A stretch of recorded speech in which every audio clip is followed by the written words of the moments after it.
An important thing to note is when you are either giving a command to your dog, you're kind of asking, whether you're telling, or whether you... Oh, these guys having a play.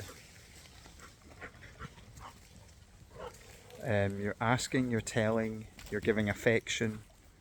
Your tone should be different for all of those. And a lot of times people are given a command, but they're doing it in a punishment way, a correction way. And correction is totally appropriate when it's appropriate.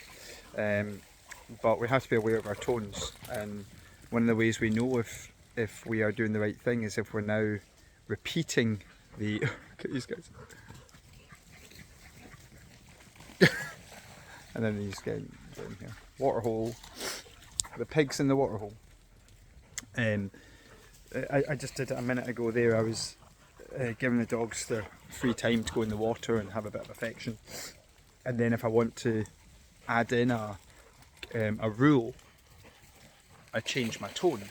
And you want to make sure that there isn't really just three areas like I'm giving a command, I'm giving affection, I'm giving correction. In essence, it's on a scale. There's a whole spectrum, to be honest, between asking and telling, and your tone should reflect that. But the way that you're able to make sure that your tone is the correct tone is making sure that you're linking that tone initially with some sort of touch. Whether you're teaching the dog a command, whether you're giving the dog a correction, or whether you're giving the dog affection. The way you're going to really make it make sense to the dog is through your translation of touch. So just keep that in mind.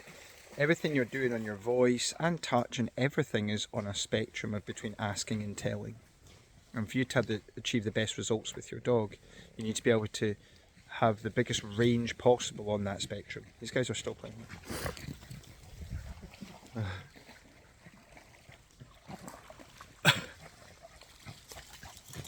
Oh, water break, water break, water time.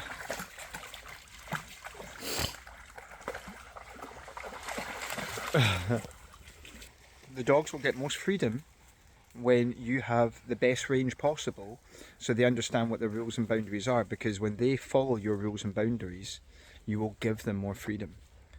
Dogs that have a less of a spectrum, in other words, the owner never tells or successfully tells, and they only give affection, then generally the dog's life is significantly reduced in terms of the freedom that they have. And that's just reality. So whereas I want to have as much freedom as possible, so if they know the rules and boundaries, they're going to get more freedom. That's just reality.